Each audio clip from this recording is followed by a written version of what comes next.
You don't want to go down this hole. It's quite bottomless.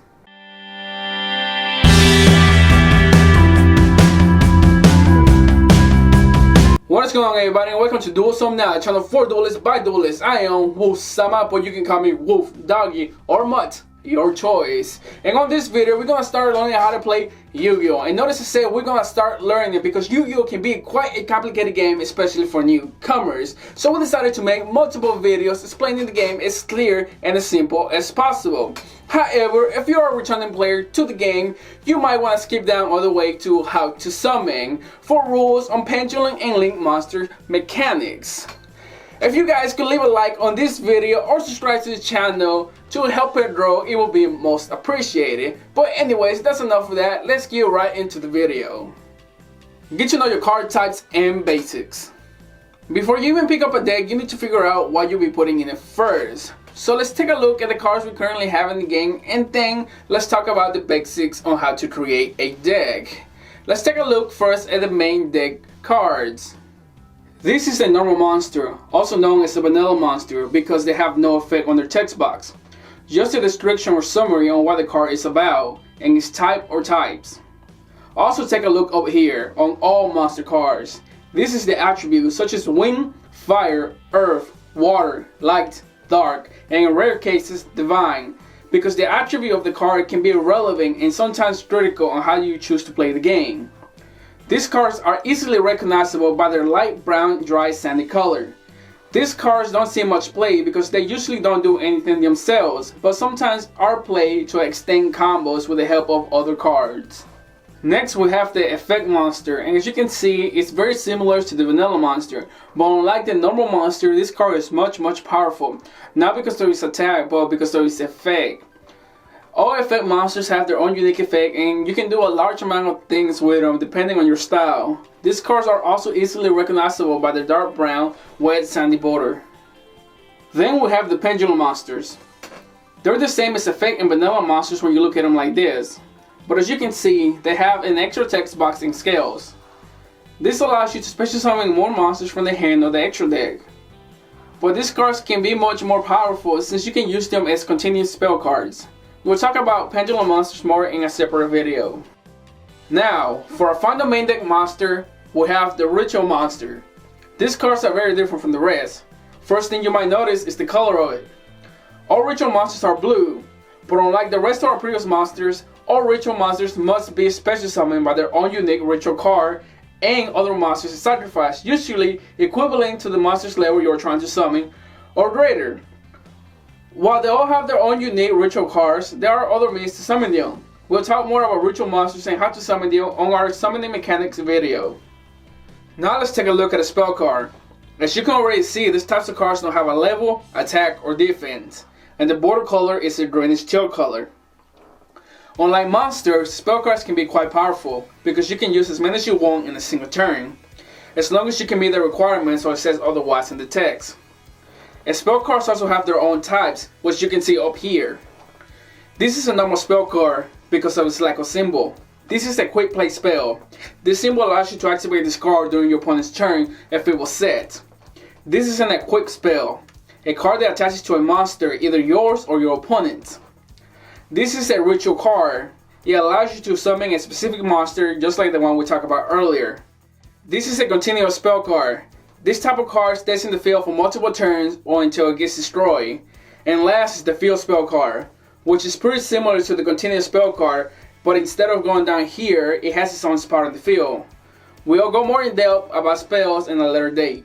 Now let's move over to our last main deck card, traps. These cards are pretty similar to spell cards, but with a weakness. Just like a spell card, you can use as many as you want in a single turn, as long as you also meet all its requirements or it says otherwise in the text. Unlike spell cards, the weakness of traps is that you must set them and wait one turn before using them, making traps slow and being dropped for other spells or even monsters in some cases by competitor players. Most traps can be used during your opponent's turn and in some rare cases from the hand. Just like spells, traps also come in different types, which you can see up here. This is a normal trap because of its lack of symbol. This is a continuous trap card, the same as a continuous spell. It stays on the field for multiple turns or until it gets destroyed. And this is a counter trap card. As the name implies, this card can be activated in response to an opponent's move, and can only be interrupted by another counter card, making them some of the strongest and fastest cards in the game, also known as Spell Speed 3. Now, that was an overview of the cards you're going to see in the main deck, and a rough explanation of basically what they do. Now let's go do the same with the extra deck cards. Fusion monsters are cards with a purple border. These cards are usually summoned by using 3 or more cards. 2+ monsters listed on a fusion monster you're trying to summon, and a polymerization spell card. While this was the most common ways to summon fusions, nowadays polymerization is becoming more and more obsolete due to new archetypes having their own fusion card that can be searchable more times than not, and the drawing contact fusion that only requires 2 or more monsters being on the field. Then we have the Synchro monsters. These cards have a white border, and the level of these cards matter more than any other card when you're trying to build your deck. You will almost always need a tuner plus 1 or more non-tuners to make a Synchro monsters, equaling the level of the monster you're trying to summon. Example, a Stardust Dragon is a level 8 that requires 1 tuner plus 1 or more non-tuners. You can easily use a level 4 tuner and a level 4 non-tuner monster to summon it. But you can also use a level 2 tuner and a level 6 non-tuner monsters, or 2 level 3 non-tuner monsters, or any combination that equals 8. However, you can only use 1 tuner monsters at a time. Some Synchro monsters have more restrictions on how to summon them, either by the monster's type, attribute, or how many monsters you can use in general. Now let's move over to a more popular extra deck card, the Xyz monsters. These cards have a black border and are usually easier to summon than most monsters from the extra deck, since they only require 2 monsters in most cases. To summon the Xyz monster, you will need to meet the requirements just like every other extra deck card, but instead of sending the materials needed directly to the graveyard, you will need to overlay them and place the monster you're trying to summon on top. Most Xyz monsters require 2 monsters at the same level in order to be summoned, but some may require more materials or even a specific type or attribute. Some Xyz may even require a certain monster, but this can be true for the rest of the extra deck monsters as well. Xyz monsters will have a limit of times their effects can be used, because you might need to detach a material card or cards that Xyz has under it in order to use their effects. However, this is not always the case. Xyz monsters also don't have a level, instead they have a rank. As you can see, the stars are on the opposite side as opposed to a regular monster, so in most cases you can reuse them for another Xyz summon. Finally, we have the newest addition to the extra deck, Link monsters. These cards have a dark blue border with a big highlight pattern. These cards are usually one of the first things you will be summoning from the extra deck because of their link arrows. They will allow you to special summon more monsters from the extra deck to where they point. Link monsters don't have a level or defense. We'll get into this a little more in a separate video, but these monsters can be summoned almost like Contact Fusion. These monsters have pretty easy requirements to be summoned, but this can change over time as more archetypes come out. To link summon, you must meet the requirements just like every other monster. The number of monsters you use to perform a link summon will make that link monster's number. For every monster you use, you will get an arrow, at least in theory. This link monster requires 1 monster to be summoned, so you will get 1 arrow. And this one requires 2 monsters, so you will get 2 arrows, and so on. In theory, 8 monsters will give you the max of 8 arrows. But we don't have any monsters with that many arrows. At the moment, Link 4 is the highest. Unlike other monsters, Link monsters can count for more than 1 monster to summon another Link monster. Example, this Link is a Link 4. Usually it will need 4 effect monsters. But by using Deco Talker, a Link 3, and another monster, you can summon this monster. Or by using 2 Mrs. Radiant, because she's a Link 2, and 2 plus 2 is 4. It's simple math really, as long as you meet the minimum amount of monsters needed. We also have Pendulum Fusion and Pendulum Xyz. And depending on how late 2018 or 2019 you're watching this video, we might have Pendulum Synchros and Rituals. Even Link monsters, but I highly doubt the last one. These cards are no different than other Pendulum monsters, except they go in the extra deck at the start of the duel and count to your 15 extra deck cards. These cards can be summoned usually by 2 ways. We'll talk more about this later since they will take some time to explain how to summon them.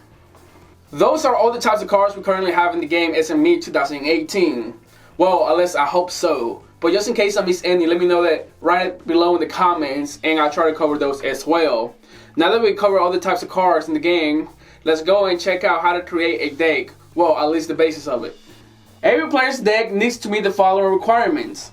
You can only have a minimum of 40 cards and a maximum of 60 cards in your main deck. Also, you can only have a maximum of 3 copies of the same card. If you're planning on having an extra deck, you can only have a maximum of 15 cards, but you are not required to have any cards in your extra deck. You can also have a maximum of 15 cards in your side deck. These cards are also not required but can be added or substituted from cards in your main deck in between matches or duels in order to increase your chances of winning. You will need to have your own dice or tokens if your deck requires them, but they are also not mandatory if you don't need them for your specific deck build. Also try checking up on the limited and forbidden list, and try playing by those rules in case you might want to take this hobby to the next level by competing in tournaments, either locally, regionally, or nationally. The way you create your deck is up to you. If you want to run anywhere from 40 to 60 monsters, you can, but it's not advised, or any combination of spells or traps.